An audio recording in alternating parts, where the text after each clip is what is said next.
Hi, my name's Beth Drucker, and I am the co-founder and co-leader of Go Green Illinois with Kim Stone. Kim, give a wave.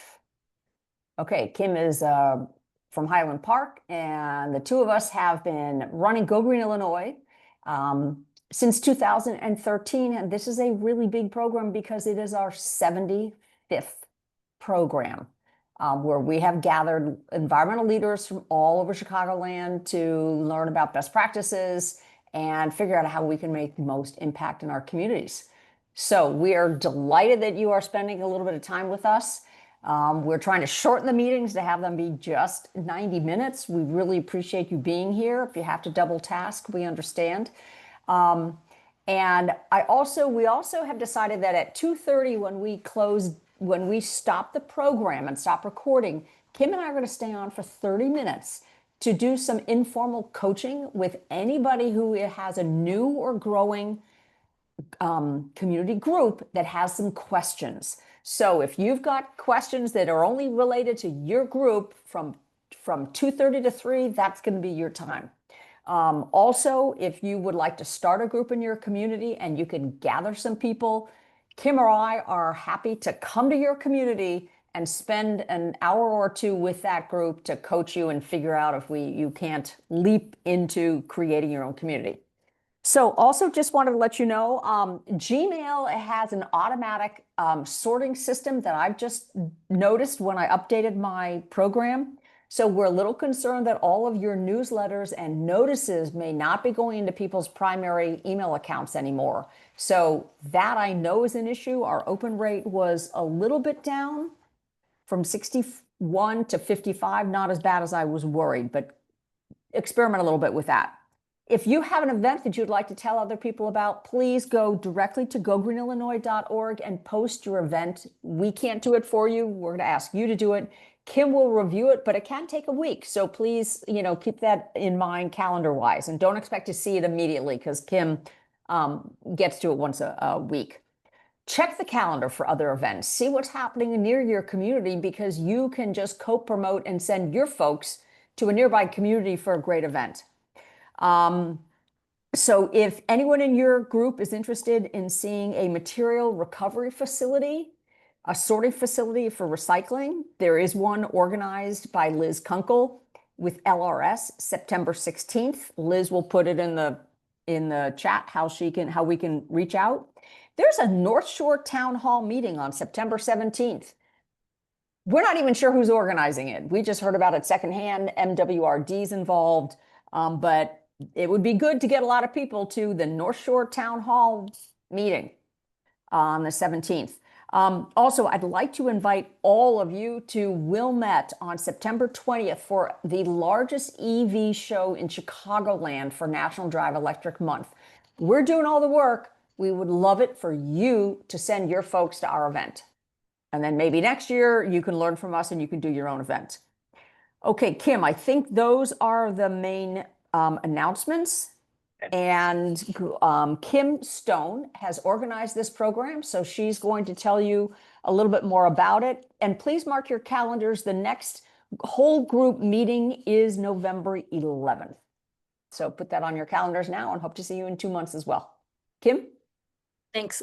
Beth, will you just go ahead and make sure that everybody, yes, you put people in, and also start the recording if you didn't? I did.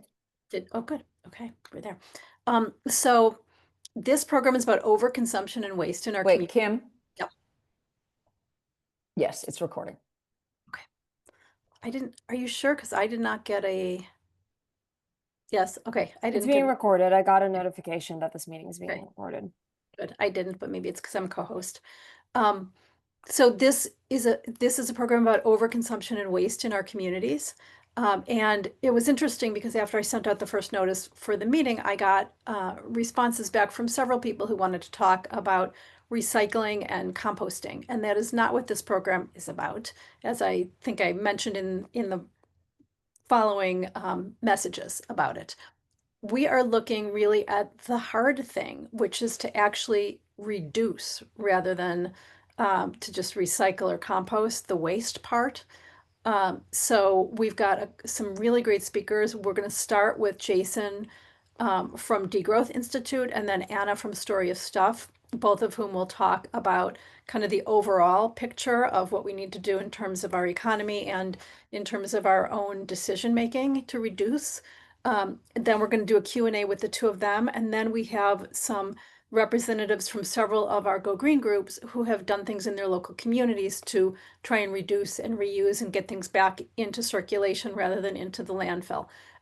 So we'll have specific examples of things you can do. So with that, Jason.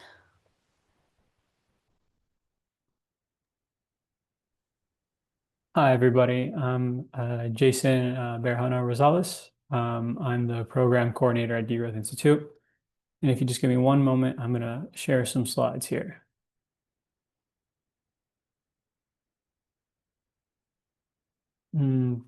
Beth, could you give me a thumbs up if you can see the slides? Great. Okay. So I'll go in a little bit about myself and then also then just what the organization is. But what we're really going to focus on is a kind of crash course into what degrowth is. You might have heard about it before, maybe you haven't. 10 minutes certainly isn't enough to get the whole gist, but you'll get a little kind of snack-sized bite. I am a somewhat recent grad of Purdue University. That's where I started looking into this idea of degrowth with my professor at the time, Dr. John Mulrow. We had a sort of small colloquium that sort of spun out into a bigger event and group that was then able to kind of secure an initial grant to start this nonprofit called Degrowth Institute. The idea is to help spread this questioning of endless economic growth, specifically in the United States, but with a global perspective, because of course these ideas didn't start with us too. They started long ago, back in the 70s, but kind of continuously evolving up until today. So kind of the central question that we have here at Degrowth Institute, at least, is this question of, has the economy outgrown the planet? We do have an answer for that. And if you look at my little sorry excuse for graphic design, the answer is yes. You can see these little gold things kind of growing around the planet and then just kind of subsuming it completely. But the question you might be having is like, how is that? Let's take a step back and look at the definition that we've kind of come up with for degrowth. We see it as an intentional downscaling of the global economy, which is a necessary step for achieving ecological and social justice goals. Both sides are very important to this definition, right? First, from that intentional downscaling of the global economy, and then the second part, pairing that with social justice, which sometimes kind of gets left out of the general sustainability conversation. We're not really thinking about the people that are being affected, maybe looking at it more from, maybe academics are a bit more at fault for this looking at it from a science background. And then, of course, we still need that research to be able to kind of charge forward with this idea. But what isn't degrowth? When we say degrowth, we are not just saying less of everything.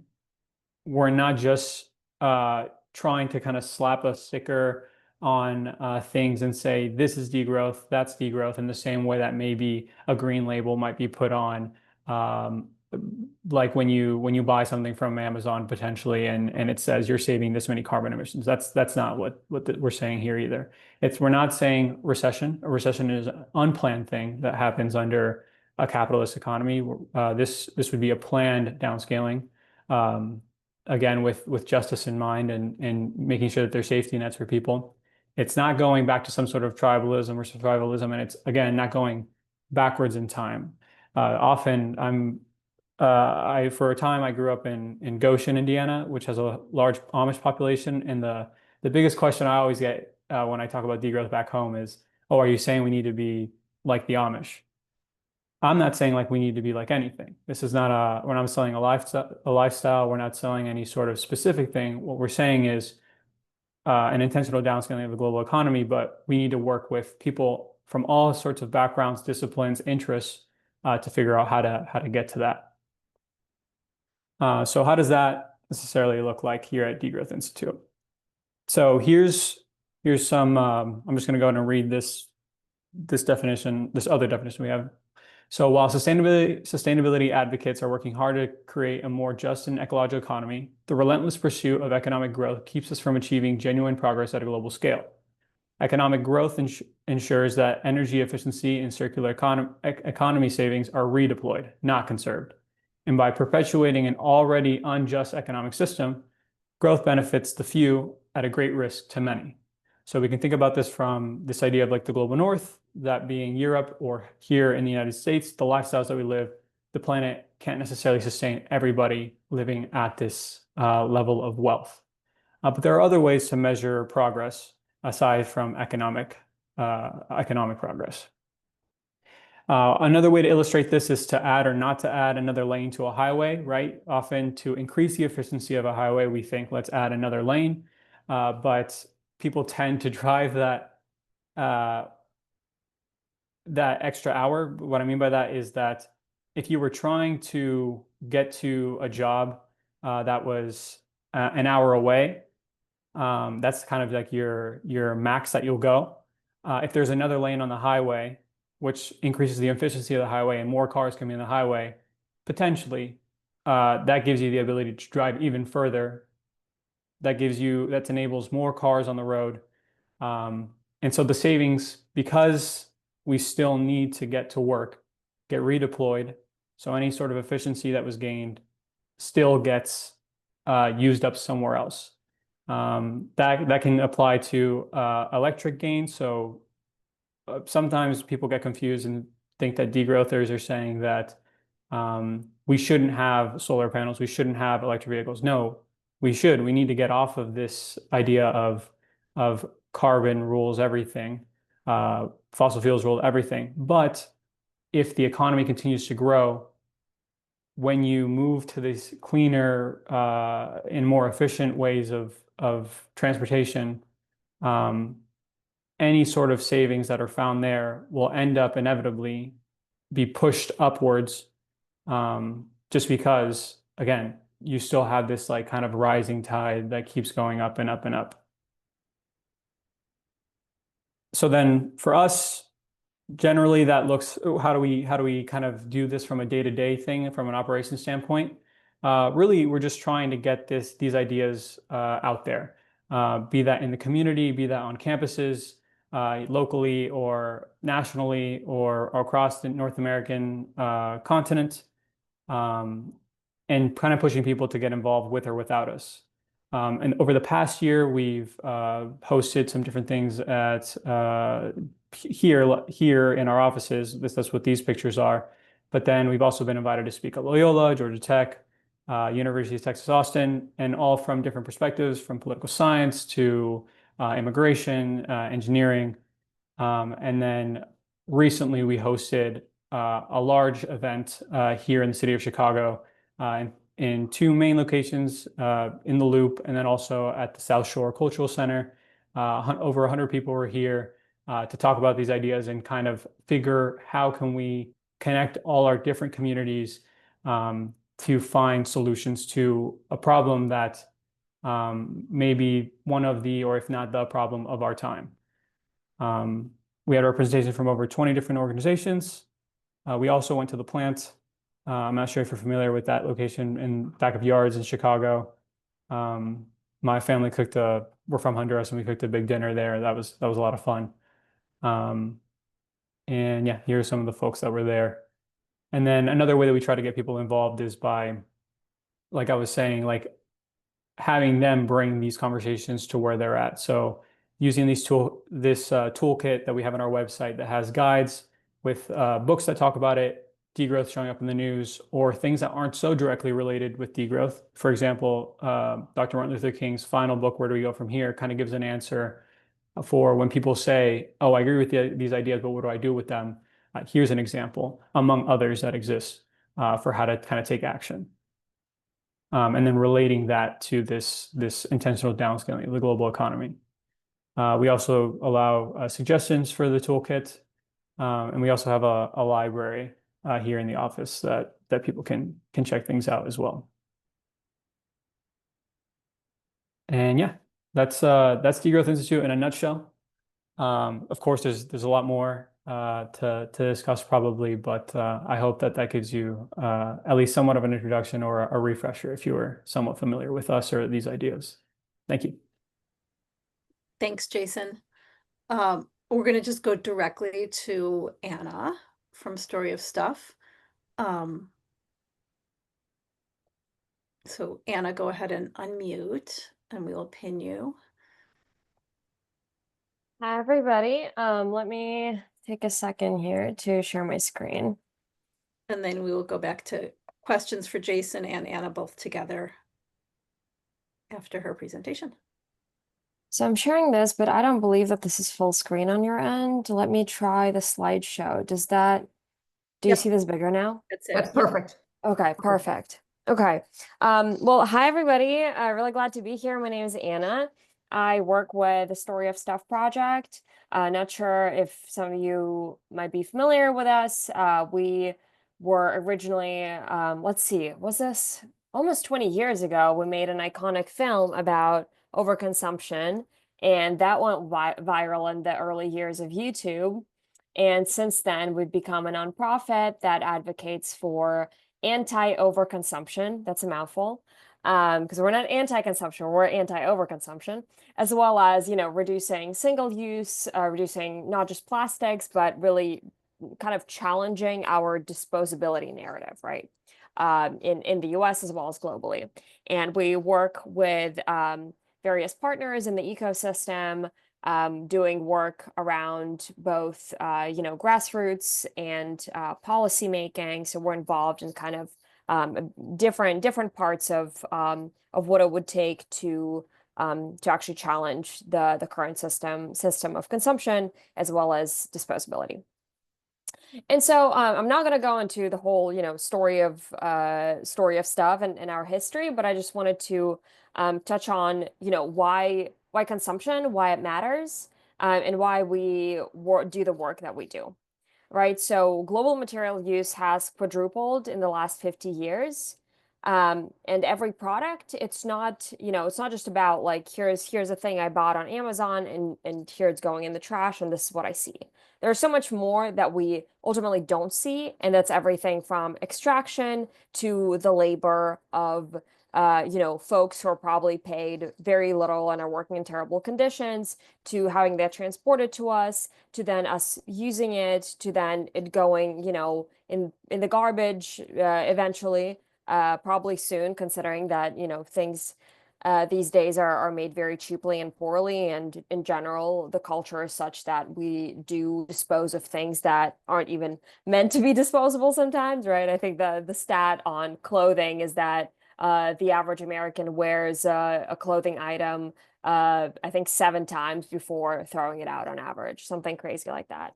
So anyway, all of that is to say is that, the story of consumption it's so complicated, and all of these, if we look at the whole, at our economy and what it takes to produce a good, and what we see is just a small sliver of what it actually takes to produce it, takes to dispose of it.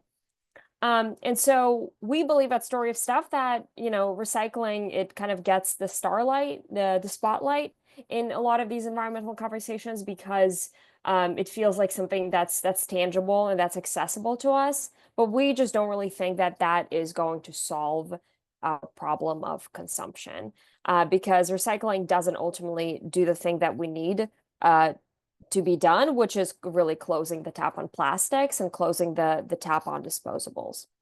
And so, I'm not going to completely disregard recycling. I think that recycling of certain materials is good and fine. And, the number 1, number 2 plastics, for example, those are materials that are generally have pretty high recycling rates. But overall, recycling rates of a lot of materials, first of all, a lot of materials are mixed.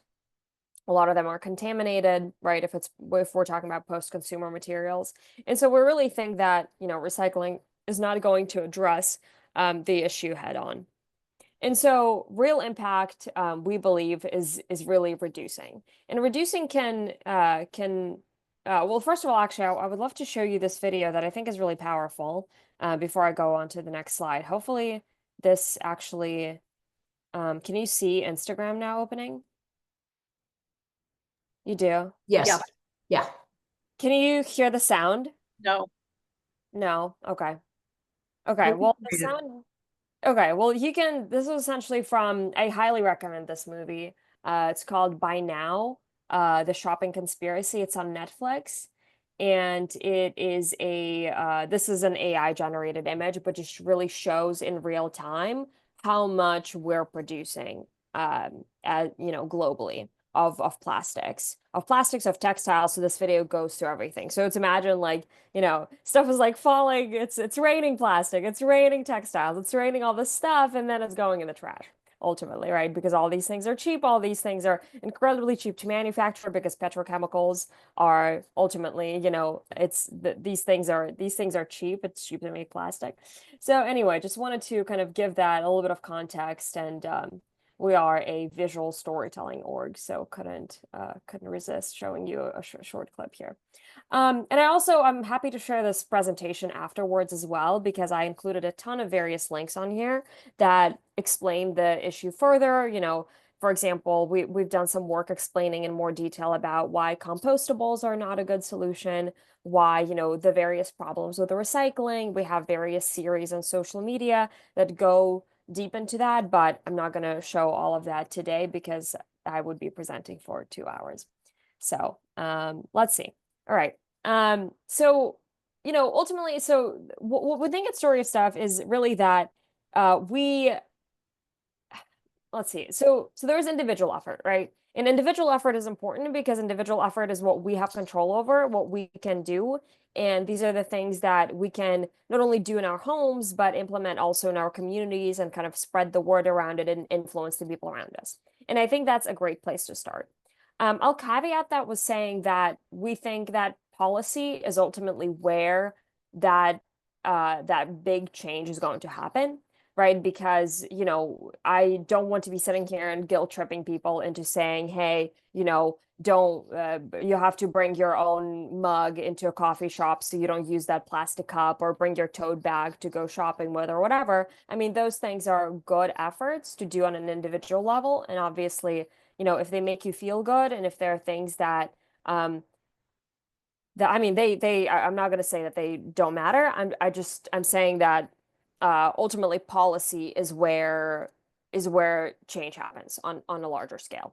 And oftentimes corporations want to kind of guilt trip consumers into saying that, hey, it's your fault, you have to do all these things, go do the green thing and whatever. And those things are great, but ultimately, like, we have to put pressure on those corporations. We have to put pressure on our governments to make it so that it's easy for us, that recycling systems are better, that composting systems are better, that we have the resources that we need to being green, to be green, to be doing the things that we want to be doing in a way that, that the system around us supports, right?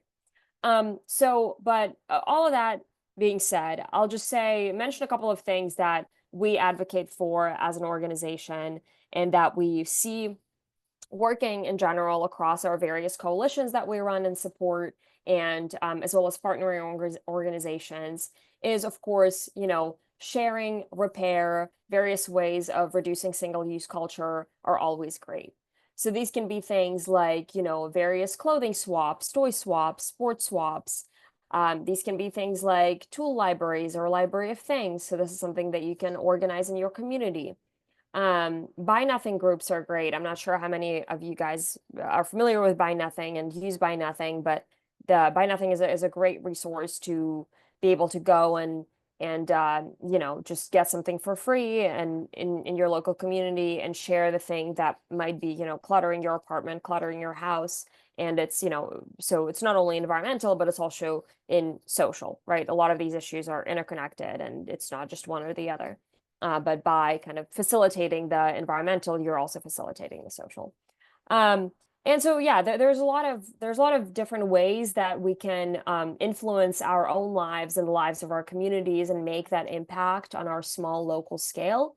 And some other things are, supporting repair businesses, just practicing repair, starting repair workshops in your community, doing skill shares, stuff like that. Then, there is also advocacy that can be done. You can partner with a school or a church to phase out disposable utensils and instead invest in reusables, which is, very easy to do because there's not a shortage of cheap, forks and cups and whatever at Goodwill. So like, a lot of this comes down to this community effort and just getting a couple of friends together and making that local impact where you live. And then another thing is obviously forming a coalition to kind of scale this work, right? Because we can only do so much as individuals, like I said. And I think as you expand into coalition building, you can just multiply whatever effort that you're working on tenfold, right? And that actually gets me to the next point, is from grassroots to policy. So policy, like I already previously mentioned, we are, big policy advocates for, both reducing single use, bottle bills, extended producer responsibility, all of that stuff we think is extremely, extremely important.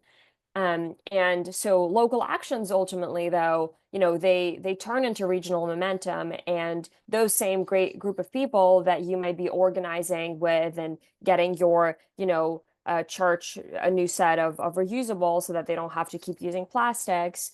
You can, have that same group and go and, advocate for policy change in your local community.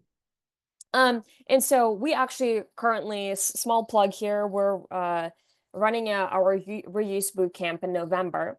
And this is something that gets into the weeds on why, recycling and composting and just disposable in general are not a solution. And why reuse is really the thing. Reuse for foodware service, is something that's going to move the needle on disposables.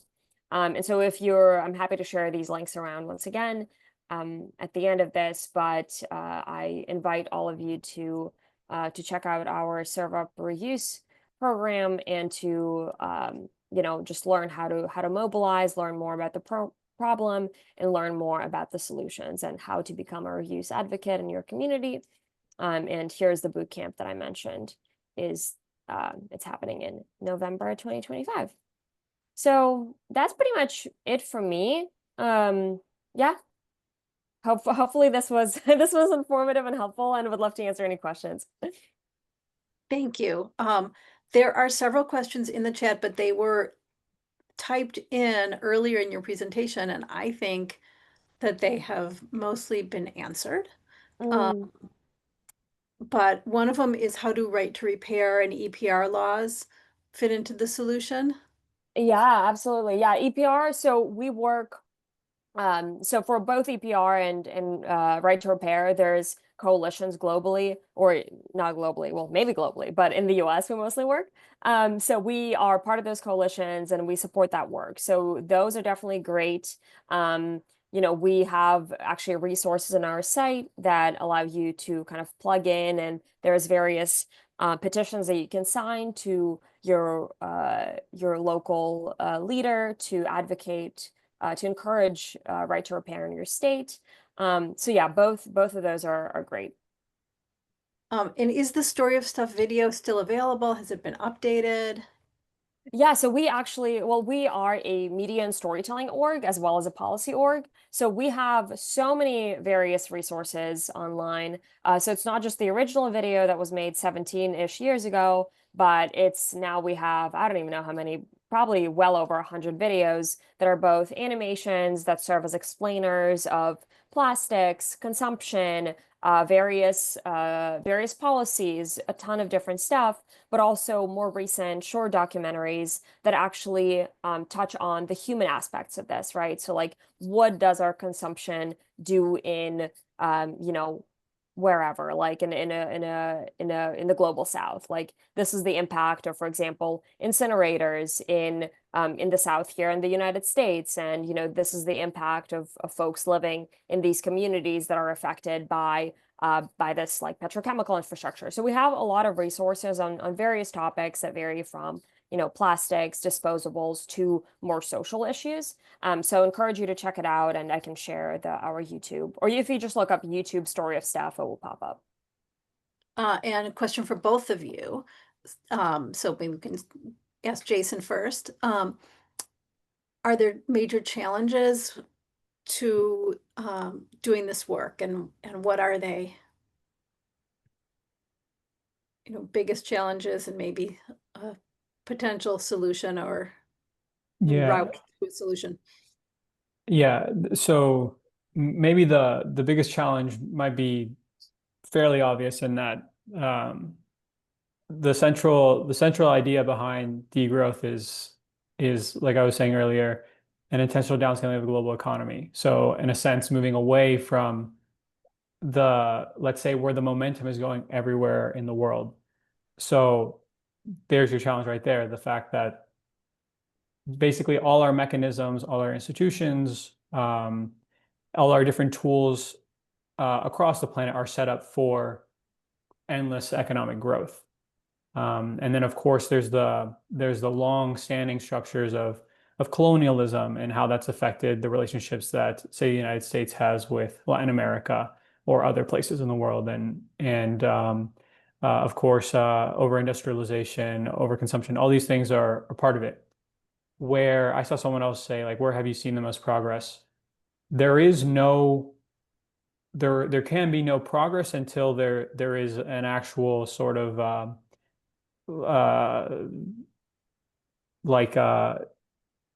there's a specific word I'm looking for, but anyway, when there's a certain amount of people, when we've reached a certain amount of like actual like people with power who are kind of implementing policies for this, until we see kind of a major shift in attitudes towards what one could argue is almost like a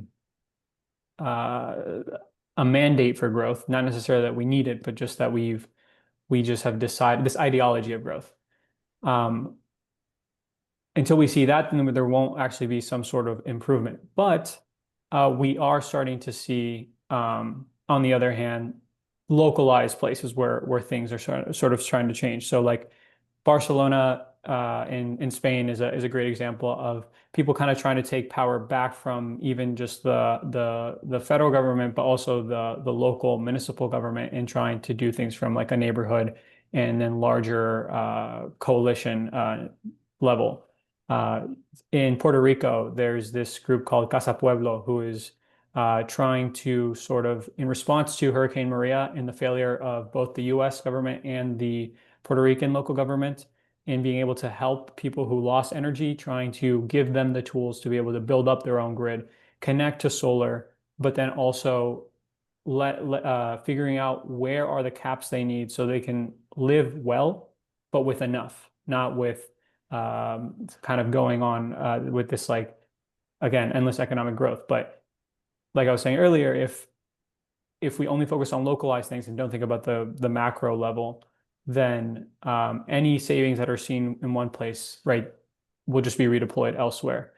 At a more local level here in Chicago, the Illinois Worker Cooperative Alliance and a few other groups are looking at better ways to do lending practices where you have low interest rates with a lot of that are forgivable for the sake of growing things in the community that we can see as actually benefiting the welfare and our well-being of people, like materially on the ground, but then not investing in things that we know are being destructive.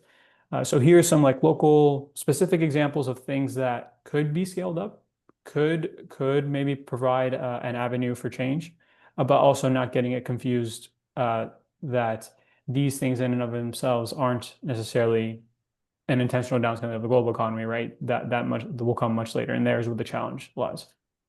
So thank Kim, you. one thing I was mentioning, so bringing this from the global issue to local, a lot of our groups work really closely with our villages. And there is the widespread belief that our villages thrive when our shops are full and people are shopping and the sales tax coffers are getting filled. So that's really kind of a challenging issue for all of us because that most people believe that we should be supporting our local businesses and if they're they're kind of contributing to the issue. We have 2 more minutes for Q&A, and then we're going to hear from Ann Peterson in Northfield. Kim, do you have some other questions for them? Yeah, I want to point out we are not posting the chat to the website anymore. So if there are any links in the chat that you are interested in grabbing, you should grab them while the meeting is happening. But if Anna and Jason can send us their slides, we will post those, and a lot of the links are in there. Anna, did you have anything to add to that question in terms of challenges and solutions? Oh my God, I have so much to add. Yeah, many challenges. Honestly, I think it's tough to visualize what change could even look like beyond individual action, right? For all of us, because if you don't have access to, policy, if you're not, working, I mean, it's super challenging to even see like what can I do beyond just doing my regular like small acts of taking small environmental steps. So yeah, I think it's hard to, as an org that primarily advocates for like getting folks involved in organizing and policy, it's tough because a lot of people don't want to get involved in policy. A lot of people like don't really understand how, what would it take to pass this new law? Like, this seems like a lot of work, and it is, I'm not going to sugarcoat it. It is a lot of work. Like, this is something that takes time and takes dedication and takes coalition building, right? So really that's where the difference, we think that really makes a difference. And there is one really successful example of a policy that we always reference that actually succeeded very quickly across the US. It's called Skip the Stuff. Maybe some of you have heard of it. So I can also send the link later, but Skip the Stuff was a policy that started on a grassroots level, and it kind of just took off. And it was a very simple policy. It's I can share the link to it in the chat as well. Yeah, if you want to put it in the chat, that would be great. Unfortunately, the next speaker is somebody who's got to leave, so we need to keep to our schedule. But I want to thank both of you. This has been really helpful, and Jason warned me in advance that it might be a little controversial to discuss this topic, but I think we have the right audience for it. So I hope everyone will take these ideas back to their communities and help make progress. So thank you both for being here. You're welcome to stay. We have now 4 Go Green members who are going to talk about some things that they've done in their communities, starting with Ann Peterson from Northfield. Hi, everybody. I'm Ann Peterson from Go Green Northfield, and I arrange for a furniture collection in my community. In all transparency, I'm also on the board of the Chicago Furniture Bank, and that's a nonprofit organization that provides furniture to people, mostly people emerging from homelessness who have found supported housing through other nonprofit agencies around the city and the area. And those agencies don't have the resources to provide furnishings. They can find the apartments, but they don't have the furnishings. And so what we do is we come in and not only provide furnishings to these folks for free, but we also allow them to come through our warehouses and pick them out instead of being assigned furnishings. So it allows them to have this experience with a little bit more dignity than usually they are allowed. And so on the EPA's website, they estimate about 12 million tons of furniture are thrown in landfills every year. And this drives me absolutely bonkers. So I arranged in Northfield to work with the Chicago Furniture Bank for 2 days of furniture collection. Now, usually the Chicago Furniture Bank asks for a suggested donation when they collect furniture from private donors, from just people like you and me. That's how they cover their overhead, their labor, their trucks, their warehouses. But I knew that I was planning this around garbage day when you can set anything out on the curb and the waste management will come pick it up. So I knew if people had the choice between paying to have their donation picked up and putting it out on the curb for free for waste management to pick up, they would obviously pick the free option. So what I had to do was find a sponsor. I found somebody to underwrite the entire effort, a private donor in our community. To cover all the costs. And that averaged out about $2,000. So we ended up having an overwhelming response. We thought we were just going to have 2 routes of pickups. We ended up having 4 routes of pickups. And everyone was very, very not only pleased with the opportunity, but pretty engaged with why we were doing it. On both levels, from the Chicago Furniture Bank perspective and from the environmental perspective. I worked very closely with CFB on marketing. They created all of the marketing materials for me. They created all of the pickup routes for me. They did much of the labor for this effort. I just promoted it on my end. I put it in my village newsletter. So I tried to find ways to reach as many people in my community as possible. And it was incredibly successful. I also know that recently, I think it was last month, New Trier Township also worked with the Chicago Furniture Bank on a furniture collection event. It was one day and it was hosted at a church. And so you had to bring your furniture to the church where a Chicago Furniture Bank truck was stationed. And our guys helped get your furniture on the truck. Honestly, I don't know in comparison which opportunity worked better. I haven't been able to speak to anybody at the Furniture Bank about that yet, but it's interesting because it was a different way of doing it. And I'm going to explore the responses, how they differed, whether it was being able to pick it up in your home or pick it up, you have to take your furniture somewhere. I can imagine it was maybe more successful picking up out of your home because it's hard to get a couch in your car. But it was another way to do it. And I think they were also successful. So what I'm going to do is in the chat, I'll put the link to the Chicago Furniture Bank website. I'll also put the email to Mary Novak, who is our person you might contact if you are interested in doing this in your community. So that you have all the resources you need in case you want to plan it. But it was super successful. It was very easy. And people were really, really, really pleased. I got great feedback over it. Thank you, Anne. I'm sorry we had to slip you in. I know you have to go pretty soon. It's okay.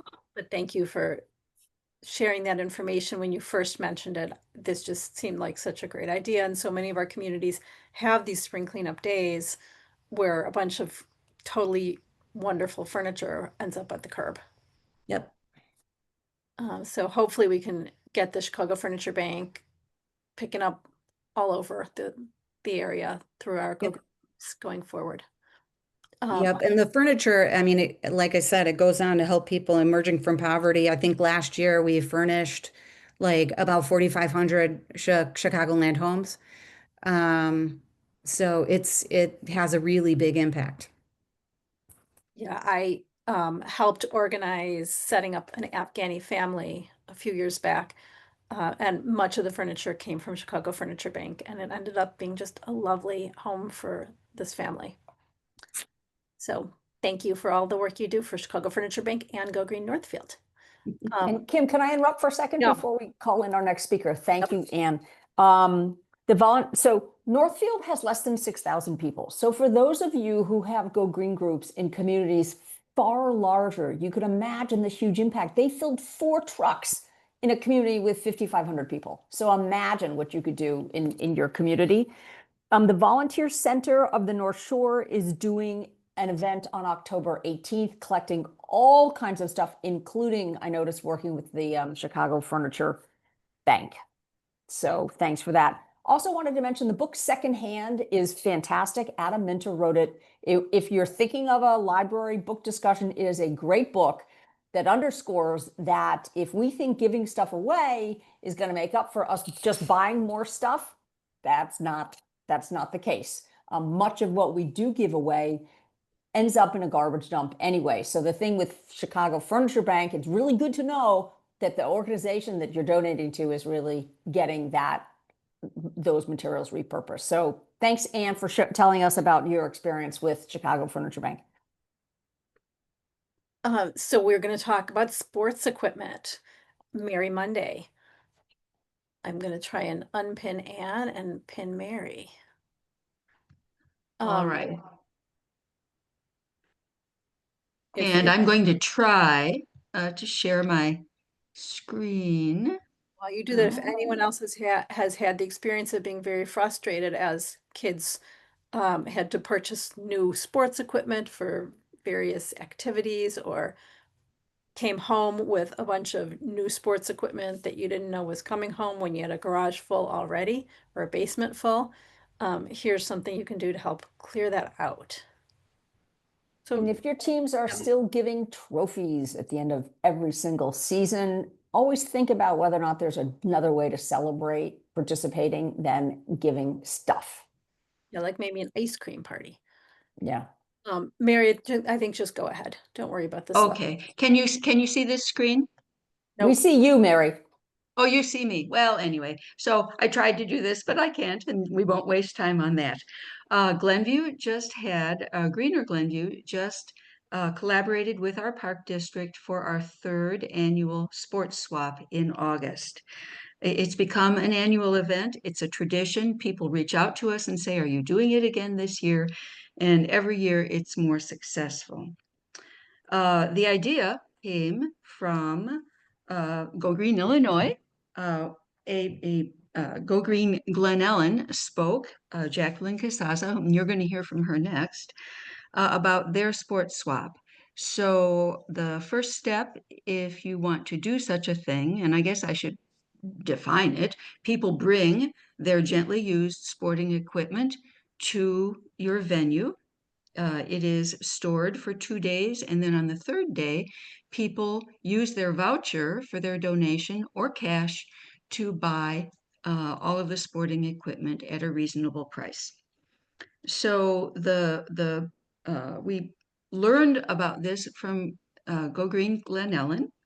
The first step is to find a partner for a venue. Our park district was a wonderful collaborator because they had the location for the swap. They had the storage facility. They had the insurance to cover the event. And they also had all of the equipment for moving stuff around and putting it on tables. So that was really great. They also were able to do publicity. But the second step after getting your venue is to have a manager of the swap. And so we have someone whose name I'll put into the chat and contact information in case you want to learn how we did this. The manager will oversee everything. But the first step after you have your manager is to set your goals. Our goals were, number 1, to divert waste from the landfill. Second, to help shoppers find bargain sports equipment for their growing children or for somebody who just wants to try a sport but doesn't want to invest a ton. Help people clean out their unused stuff from their house without throwing it away. And then to raise funds, but that was not a major goal of ours. If it is, it will change how you do your pricing, how much you give people in terms of vouchers. So it's important to know that. And then there are some sort of issues that you'll need to figure out. What will you accept? For example, we did not accept ice skates because they might damage the floor of the gym. And also our Park District Ice Center has an event where they swap material of their own, and we didn't want to impinge on that. Also, it helps to know what you are going to do with the leftover equipment. We had about 25% of the stuff left over. We had volunteers specifically there with their cars to deliver it we sent it all to Goodwill. So you don't want to accept things that are too big for you to get rid of if it isn't purchased. And the last thing that I would say is that it is so much fun. There is a huge rush the first hour as the shoppers come in to pick up all of this equipment, to see the little children running around trying on things and pulling little plastic golf carts and a golf club. It's a fabulous thing. It's very popular. The first year we brought in $723. The second year, $1,034. This year, $1,205. The first 2 years we donated it to our Park District Foundation for their leadership scholarship programs that help families enroll their kids in programs that they couldn't otherwise afford. This year we split it between the Park District and Greener Glenview. So I will put the contact information in the chat. It's a wonderful event for having one-time volunteers come to help you. It's a great way to get people involved in your group. Thank you, Mary. Somebody had asked about trophies, and Merlan has replied to that with the information about the trophies. We collected trophies one year, and this company repurposes them. You just have to get them to these guys in Wisconsin.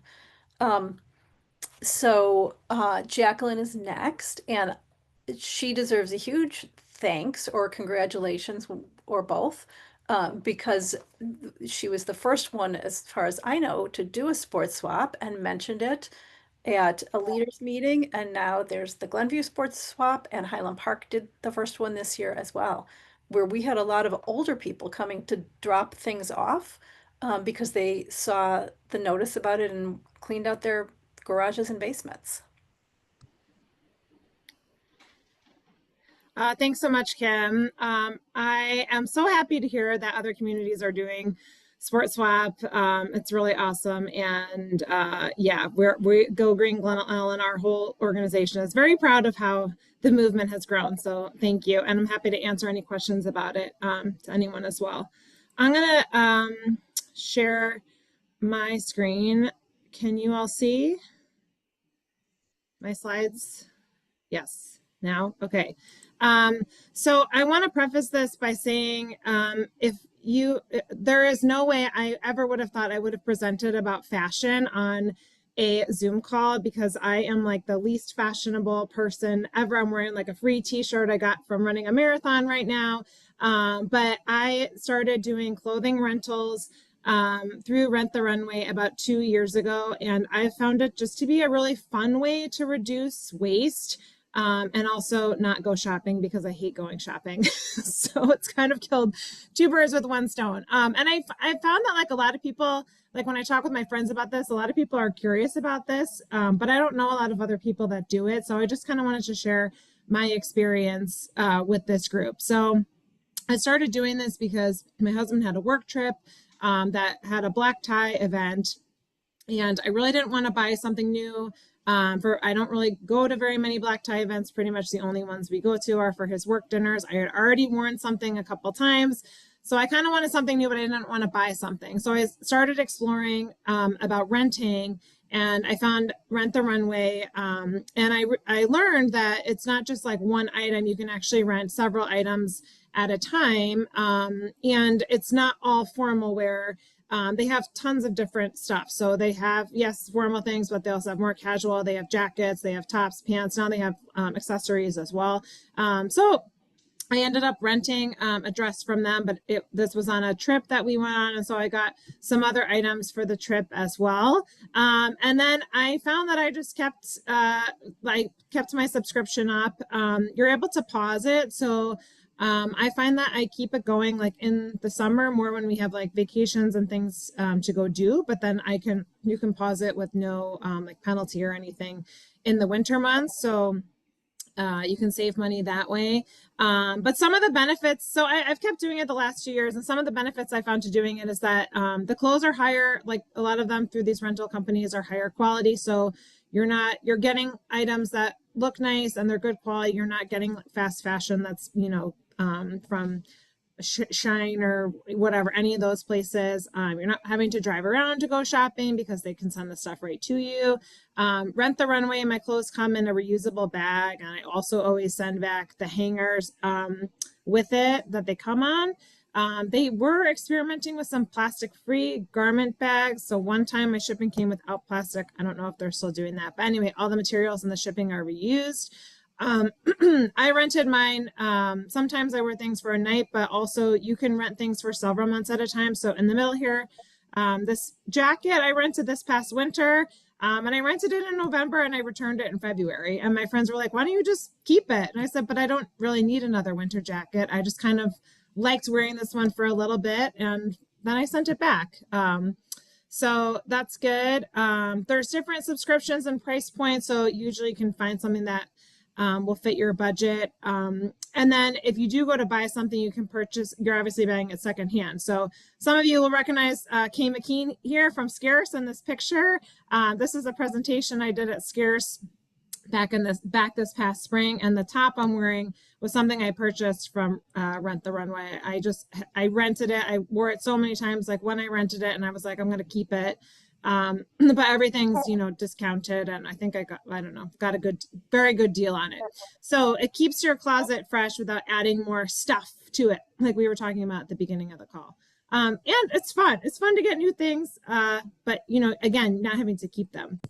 So this slide, the only one I have used myself is Rent the Runway, but I did some research and there's a number of other women's clothing rental companies, and there's even some men's. I was very surprised by this. There's men's clothing rental companies as well, and there's also kids ones, and the kids ones, they're for like toddler and baby clothes. But the interesting thing about all these is they were all like organic, sustainable fabrics for the most part. So I thought that was really cool. My kids are too old for that, but maybe that's useful for someone else. So I just have this slide that you all could screenshot if you want more information. And if you're interested in trying Rent the Runway, I don't get any promotions or anything, but you would get a discount. So if you want to try it, email me and I'll send you my referral. But it's just fun. Sometimes reducing is not fun, and I found that this is a fun way to reduce stuff, so that's why I wanted to share it with this group.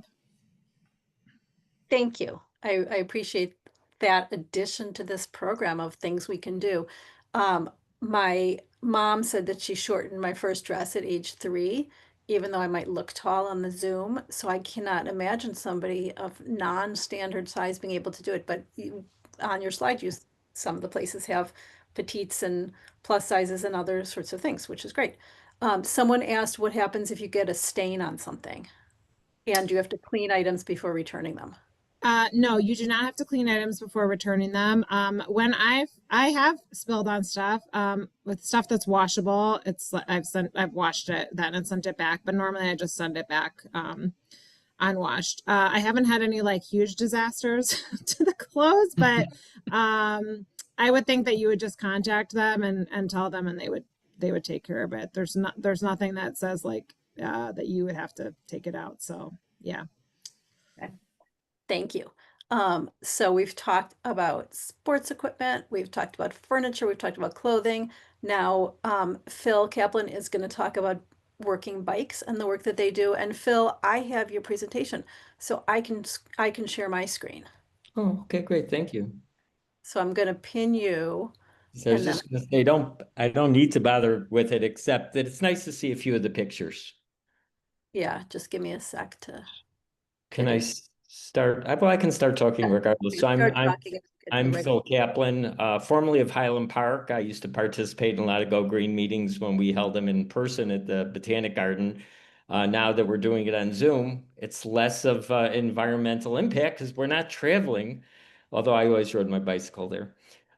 In any case, now I live in Evanston, but during all the past 15 years since I retired after a 30-plus year career at U.S. Environmental Protection Agency, I've been a volunteer for Working Bikes.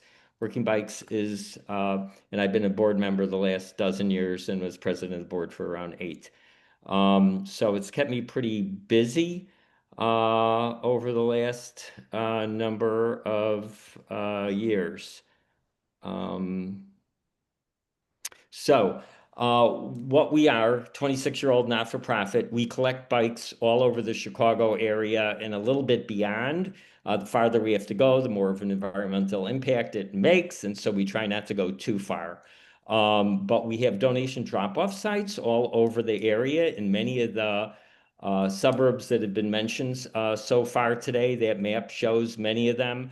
It's on our website at workingbikes.org, and you can see where you can drop off a bike. We work a lot with bike shops who collect the bikes for us. You can also, our warehouse, the next slide, is at 2434 Southwestern Avenue. And we collect the bikes there. It's an 1896 warehouse. We're typically part of Open House Chicago, and we are this year in October.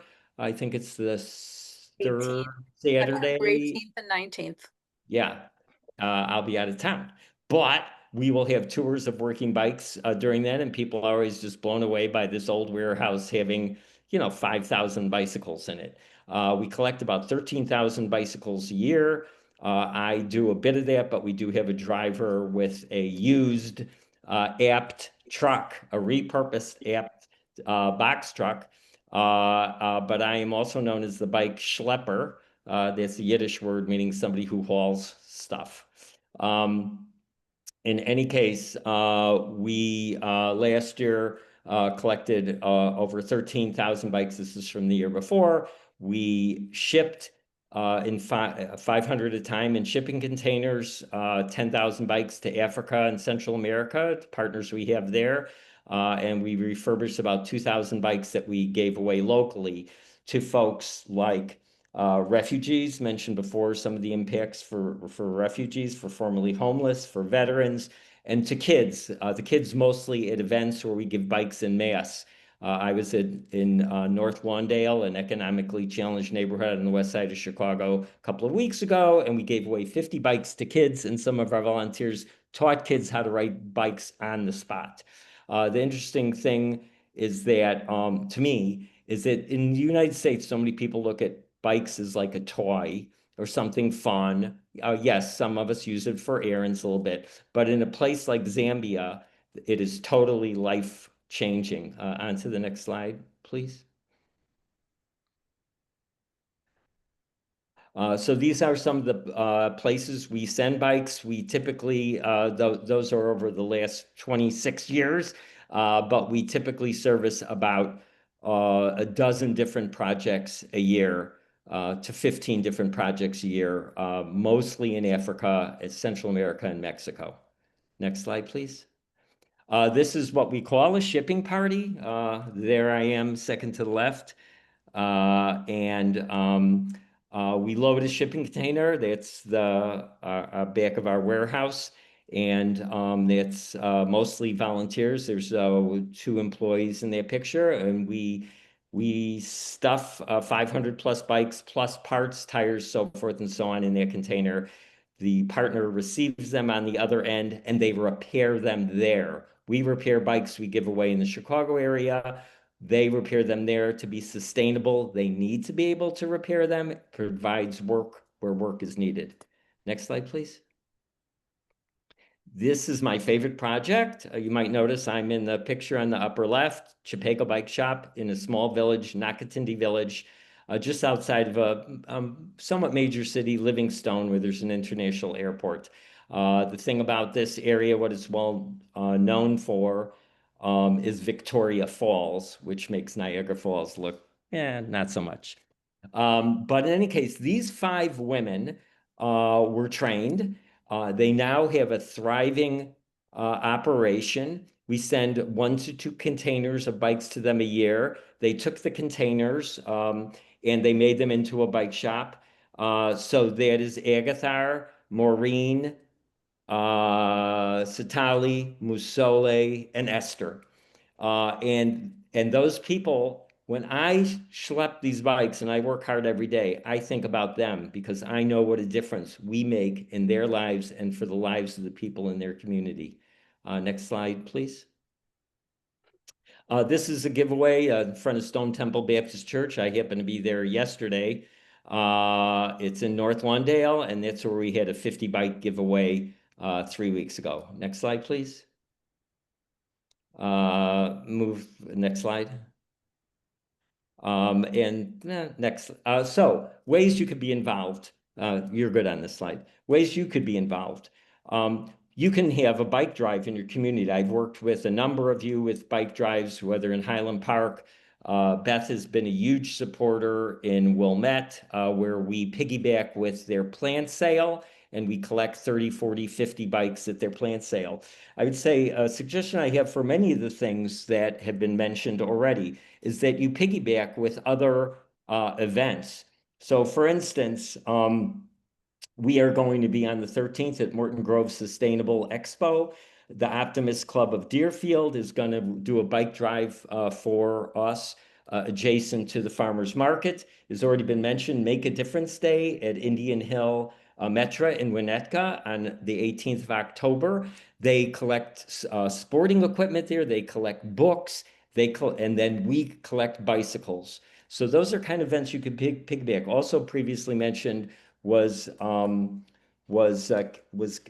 K. It's Scarce, and we're at Scarce events all the time. So again, working with other organizations that collect stuff and then being able to bring more people in to get that stuff.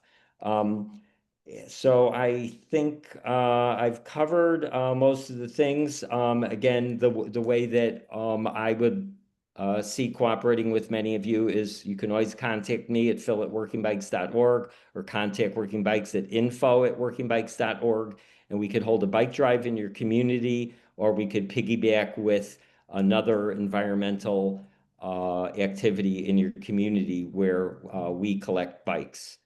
The beauty of that is that we all know people have bikes gathering dust in their garage and basements, and we put those bikes to good use. So thanks a lot. Hey, Phil, Thanks, Phil. we've done a lot of collections with you. People always want to know, do the bikes have to be in really good shape to donate them? And the answer is no. What we like to say, we take bikes in repairable condition. Basically, we take adult bikes in any condition. And what we say about kids' bikes, gently use kids' bikes. Because when you're in an event, you're giving a kid a bike, they're not going to have a smile on their face if it has a little bit of rust on it or something. But in a place like Africa, if it's a little less than perfect, it still gets them to market as long as it's mechanically sound, which the people in Africa make mechanically sound, or we make mechanically sound in Chicago. And I've got to say, I have picked up bikes the day before our spring cleanup days when I see them in people's trash piles. And then I call Phil and say, can you please come and get these bikes? Or I drop them off at the bike store locally, depending how many there are. So that's always something you can do as well, or pick them up from other people and accumulate them till one of these bike drives. So thank you for all your work over the many, many years, Phil, with Working Bikes. Well, thank you, Kim and Beth, for being such huge supporters.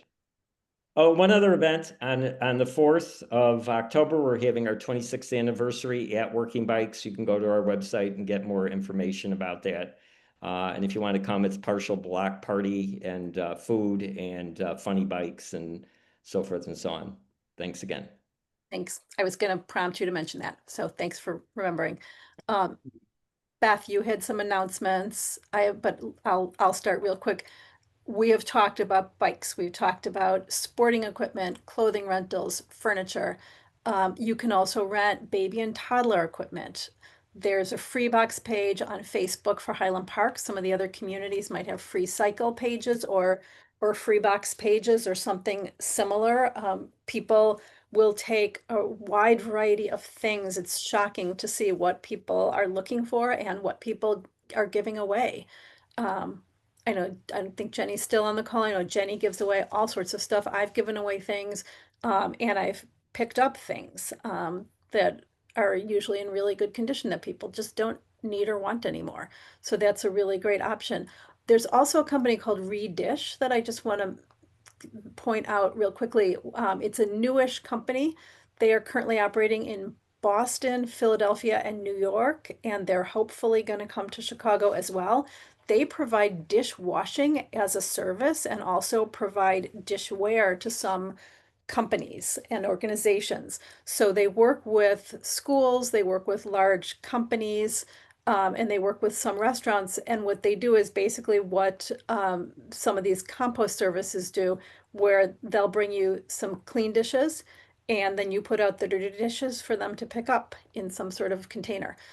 So with schools, for instance, that previously used disposables, they have eliminated an enormous amount of trash. And with the tariffs and the changes to the economy that are happening right now, this often is going to turn out to be less expensive than disposables.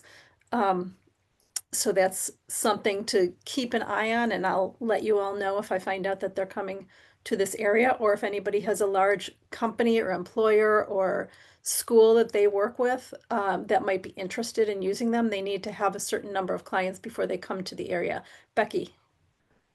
Yeah, I was just going to say that Bold Reuse provides that same service, and they're actually already in Chicago. They are working with Chicago Bears, among others. So if you're interested, they're definitely looking for organizations to work with. Great, thank you. Sure. I didn't know about them. Beth. Okay, as usual, we're running late and racing through some really important topics. We've talked a lot about how to donate things, but I'm going to talk quickly about repairing, borrowing, and reusing. So that's more about not having anybody buy more stuff. Again, as Phil said, piggyback with other events to get more people at whatever you're doing. Co-promote other events of the Go Green groups or other groups around you so that you don't all have to plan the same events. You can send your bikes to the adjacent suburb to their bike collection, for example. You also can work really hard on trying to get your community to green their parties and events so that people are not going out and buying all this single-use stuff that they think makes an event nicer. One of the green groups might be Go Green Glen, Ellyn has a party rental or a loan set.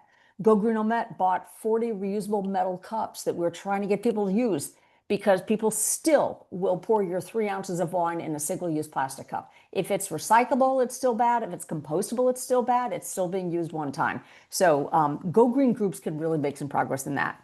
I know that some of the groups have done repair cafes. Evanston has one on a very regular basis. They work with their local library. There is a global movement called Repair Cafe. If you Google it, there's all kinds of instructions about how to do it. Go Green Wilmette did create a manual for how to host a repair cafe. If you want that, you can contact me at gogreenwilmette.org. So there's 2,500 repair cafes worldwide. If you want to start one in your community, it's a wonderful, positive way to do that. We talked about borrowing, story of stuff. Anna mentioned some of this. Chicago has a huge tool library, huge, but you have to be a city resident to make use of it. Any suburban community could think about starting one of these themselves. Like you could ice cream makers, camping equipment, tools, all kinds of stuff. You also can encourage your folks to rent things at your local Ace Hardware or at any of the many rental companies that already exist. Many of our libraries have what's called Library of Things. So if you go to your library and type in Library of Things, you will probably find that they have all kinds of fabulous stuff sitting on a shelf that nobody knows about and nobody borrows, like toys and games and electronics and binoculars and discovering nature backpacks, science kits, craft supplies, musical instruments. So check out your local library and promote that so that people in your community have more and still are buying less. That's the whole mantra here. Not to sacrifice that as much as just to not buy stuff for ourselves, for our use only. Then reusing resale shops, you probably have them in your community or nearby. Your group can promote them in your newsletter or social media to get more people in and out of resale shops and to get people to empty their closets and donate them away. Clothing swaps is an interesting party idea. Young people, really, this is getting kind of cool. So if you can work with any youth groups, that's helpful. Rummage sales, you probably all have them in your own community, but you could help get more people donating to rummage sales. And I'm sure they would love to have the support of your group. And if people in your community are downsizing, anybody who's moving, it's so hard to get stuff to the right place that a lot of it ends up in the trash because people get tired and they run out of time. So there are companies, downsizing companies, that you have to pay them, but they can make you feel a lot better about that.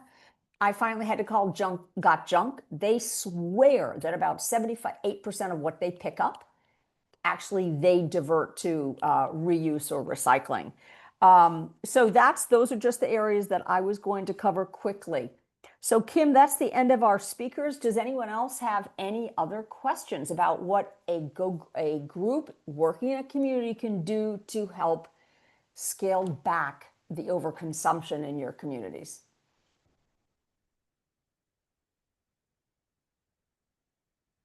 Oh, therapy lights for seasonal affective disorder. You can rent those. That's a great idea. Why buy one that you're going to use occasionally? Tool library in Mundelein, awesome. We're trying to Highland Park Library to get an induction cooktop, just a burner. A burner.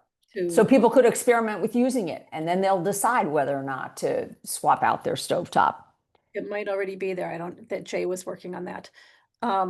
So we're going to stop recording, I think, right, for the community reports, or do we keep recording? No, we keep recording. Okay.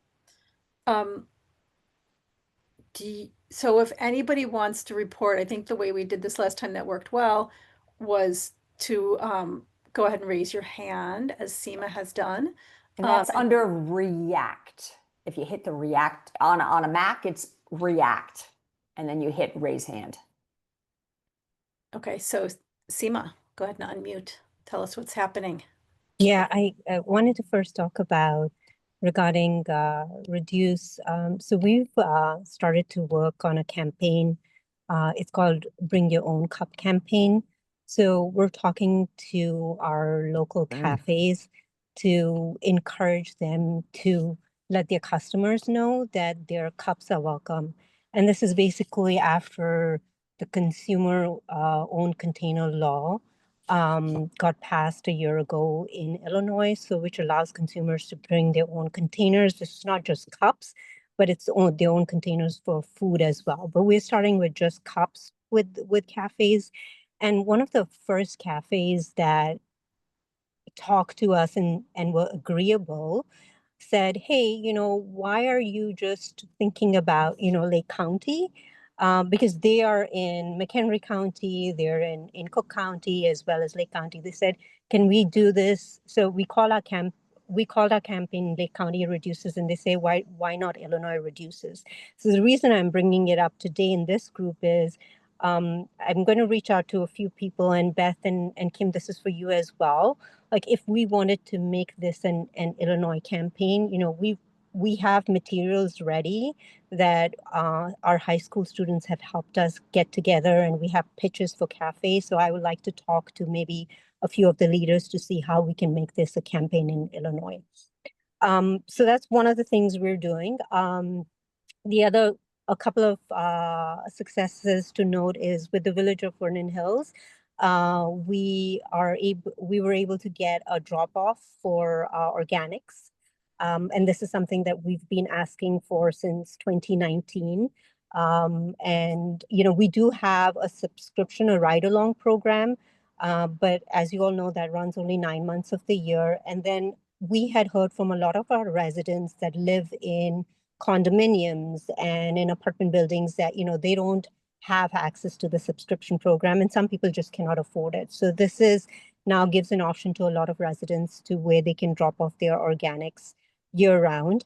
And the other thing is, we've been also pushing the village to, in terms of do more to make electrification easier within the community. And they recently received a bronze designation for an EV ready community. And a couple of the suggestions that Kim, that you had mentioned in terms of getting a charging station as well as moving some of their fleet to electric, we made the suggestions, they accepted them, and that was part of them getting the bronze designation. Additionally, we convinced the village in July to have us volunteer at their biggest community event to divert organics. We did it as a pilot. It was great, and we're hoping that this is something that we could do every year with the village. We did. I want to talk about this. Seema, it's been 3 minutes. We're going to have to move on to the next person. I'm so sorry. Because we're going to sign off in 6 minutes. Sorry, Seema.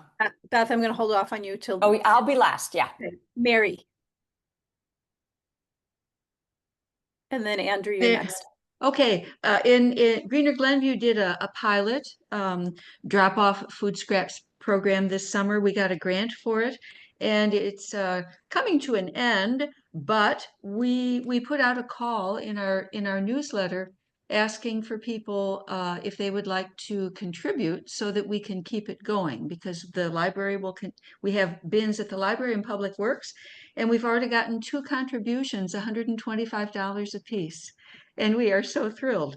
So I'm going to the chamber tomorrow to an after hours event, and we're going to ask businesses if they would like to contribute to this, show their green stripes, and we'll publicize their names for contributing to this program. Our hope is that next year, when the village does their waste hauling contract, that we'll have a better, more robust composting service, and possibly that there would be a village-wide drop-off program. So congratulations to you, Seema, that you do have it in Vernon Hills, right? And it's at the village level? Yes. Awesome. Okay, thank you, Mary. I'm going to mention a quick thing for Highland Park. Jenny said she's got some construction noise outside, so she can't unmute very easily. There's a beach cleanup with Bob Morgan, who's our state representative, at the beach at Fort Sheridan, kind of the north end of Fort Sheridan, which is Lake Forest or Forest Preserve area, on Saturday morning. That's coming up. I'm also going to mention one thing for Go Green Illinois. Beth already said to please post your events using the post an event button on our website. That button was broken, so if anyone had tried to post in the last couple weeks, it may not have worked. So please go ahead and try again, because it is now fixed. However, it's a temporary fix, and we are told that there's a plugin that we're going to have to purchase. We only asked for money from people one time in the past, which was to put the website up. So we will have something probably in our next email newsletter asking if people can make small donations to cover the cost of repairing the website at this point. So we hate to do that, but we're going to have to do that. So continuing on with reports, Andrew.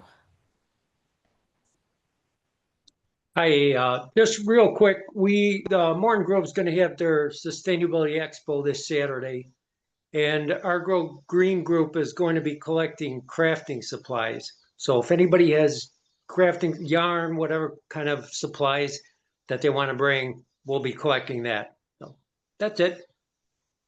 Excellent. I love all these different collections. Jacquelyn. Earlier this year or last year, Go Green Glen Ellyn was awarded a grant, and we used a significant amount of that grant funding to purchase aluminum cups to be used at our downtown concert series this summer. That series just wrapped up, and it resulted in over or close to 12,000 cups that were used, that were recycled instead of plastic ones that were thrown in the garbage. We use these special bins, which I just put in the chat. So it was about 250 pounds of aluminum that was recycled. Then we also used these bins at another event that collected 200 pounds of aluminum.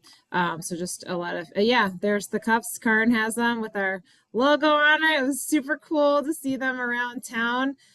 So reusable was not an option for any of these events.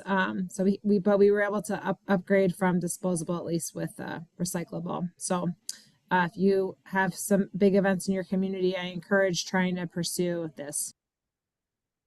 Thank you. And I think people are much more familiar with recycling than composting. I was with people last weekend who the food was served in compostable containers, and they said, oh, let's go put these in the recycle bin.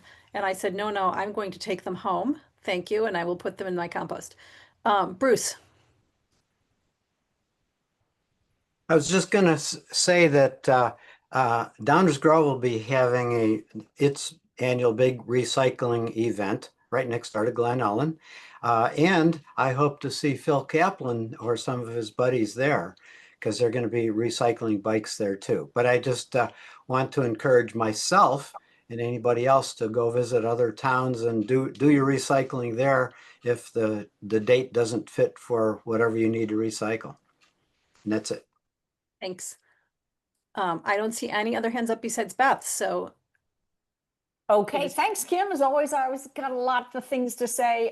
If you have a very cool, interesting bicycle, electric or non-electric, we really need additional bikes at our EV and bike show. So you can go to gogreenwilmette.org to the events calendar and find a way to register a cool bike for the show. By all means, please promote it for us. We really would like your folks to come to that EV and bike show. We just had a big festival in Wilmette, our block party, and I would encourage all of you to work hard with whoever's putting on these big events to just try to green them a little bit with the cups like Jacquelyn did. We had food composting at our event. Recycling, we had a water station so everyone could fill up water bottles and use a drinking fountain all the time. It's really important. Copying Go Green Skokie and Winnetka Wilmette put in at village expense 5 different compost bin locations for people in apartments and condos and people who don't want to hassle with the curbside thing. And it's a pilot.